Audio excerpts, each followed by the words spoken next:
Le Salon du Livre de Paris s'est achevé hier. 180 000 visiteurs y sont venus en 3 jours d'ouverture au public. Il demeure l'un des principaux salons en France, mais accuse tout de même une baisse de fréquentation de 10%.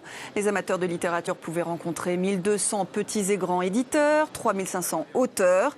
C'est aussi la vitrine d'initiatives remarquées des amoureux du livre, comme cette application gratuite pour votre smartphone, qui vous permet d'échanger vos livres avec vos voisins.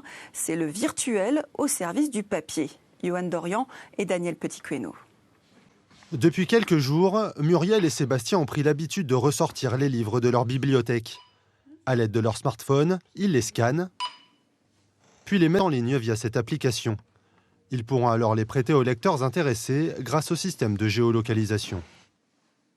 Je suis déjà rentrée en contact avec quelqu'un qui visiblement était à une centaine de mètres de moi lorsque j'étais au travail. Donc on a pris rendez-vous, on doit se voir cette semaine pour échanger de bouquins de Murakami.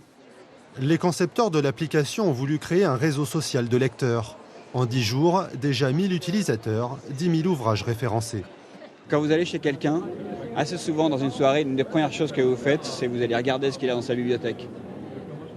Et ça vous donne une idée de la personne chez qui vous êtes. Et je pense que là, voilà, l'appli, c'est un peu ce genre de truc. Ça va mettre un outil intéressant pour échanger des livres d'enfants. Pour faire comme un petit réseau de quartier. Cette application surfe sur la mode du partage. Mais une question se pose, cela ne risque-t-il pas de mettre en péril les ventes de livres neufs ?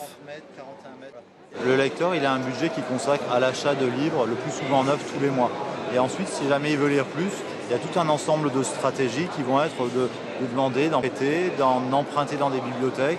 Donc le principe, c'est juste offrir un stock de livres qui est monstrueux à un moment donné et qui est à la disposition des personnes et des autres utilisateurs.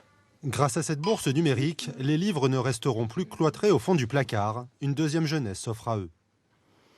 Visiter un musée grâce à Twitter, c'est possible grâce à la seconde édition de la Semaine des musées de